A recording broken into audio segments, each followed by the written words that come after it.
இது வரைக்கும் மாலதி சமையலை சப்ஸ்கிரைப் பண்ணாதவங்க ரெட் கலர் பட்டனை ப்ரெஸ் பண்ணி சப்ஸ்கிரைப் பண்ணிக்கோங்க. பக்கத்தில் இருக்க பெல் பட்டனை ப்ரெஸ் பண்ணிக்கோங்க.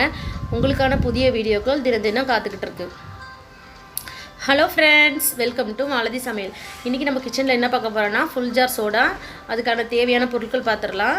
ஃபஸ்ட்டு ஒரு கைப்பிடி அளவுக்கு புதினா எடுத்துக்கோங்க.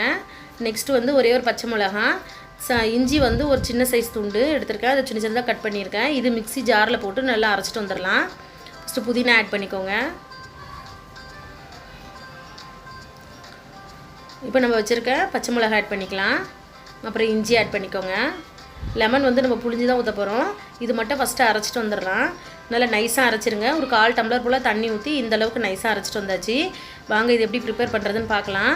ஒரு டம்ளர் எடுத்துக்கோங்க. கிளாஸ் டம்ளர் தான் எடுத்துருக்கேன். கிளாஸ் ஐட்டம் ரொம்ப குட்டியாக எடுத்துக்கணும். இந்த அளவுக்கு எடுத்துக்கலாம். இப்போ நம்ம அரைச்சி வச்சுருக்க அந்த கலவி அதில் ஊற்றிடலாம். ஒரு 2 இல்லை 3 ஸ்பூன் ஆட் பண்ணிக்கலாம். டேஸ்ட் ரொம்ப சூப்பராக இருக்குங்க. இப்போ நெக்ஸ்ட்டு வந்து சுகர் சிரப் ஆட் பண்ணிக்கலாம். ஒரு 3 டேபிள் ஸ்பூன் போல் சுகர் சிரப் ஆட் பண்ணிக்கலாம். இப்போ நெக்ஸ்ட்டு வந்து லெமன் உப்பு ஆட் பண்ணிக்கலாம். உப்பு ஒரு 1/2 ஸ்பூன் போல் உப்பு ஆட் பண்ணிக்கலாம்.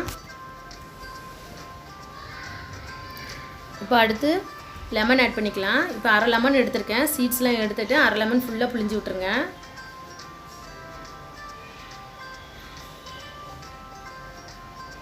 இப்போ கடைசியாக நம்ம சப்ஜா விதை ஆட் பண்ணிக்கலாம். சப்ஜா விதை ஆட் பண்ணுறதுனால இந்த சோடா ரொம்ப டேஸ்ட்டாக இருக்கும்.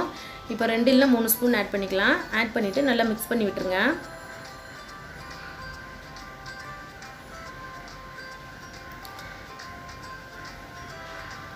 இப்போ அடுத்து ஒரு பெரிய சைஸ் டம்ளர், கிளாஸ் டம்ளர் எடுத்துக்கலாம். இந்தளவுக்கு பெருசாக எடுத்துக்கோங்க.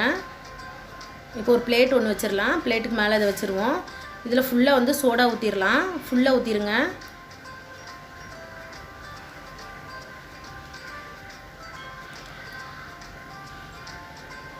இப்போ ஃபுல்லாக ஊற்றியாச்சு. இப்போ நம்ம அந்த குட்டி டம்ளரை இதில் ஆட் பண்ணிக்கலாம்.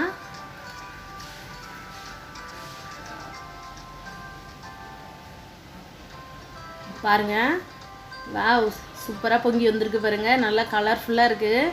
நம்ம ஃபுல் ஜார் சோடா ரெடி. கண்டிப்பாக நீங்கள் ட்ரை பண்ணுங்கள். இதில் சப்ஜா விதை, சுகர் சிரப்பு, அப்புறம் மின்ட்டோட ஃப்ளேவரு எல்லாமே நல்லாயிருக்கும். டேஸ்ட்டும் சூப்பராக இருக்கும். உப்பு, காரம், புளிப்பு எல்லாமே இருக்குங்க. அதனால் டேஸ்ட் அமேசிங்காக இருக்கும். கண்டிப்பாக நீங்கள் ட்ரை பண்ணிவிட்டு எங்கள் சேனலுக்கு கமெண்ட் பண்ணுங்கள், ஷேர் பண்ணுங்கள். மறக்காமல் சப்ஸ்கிரைப் பண்ணிக்கோங்க. பக்கத்தில் இருக்க பெல் பட்டனை ப்ரெஸ் பண்ணிக்கோங்க. தேங்க்யூ.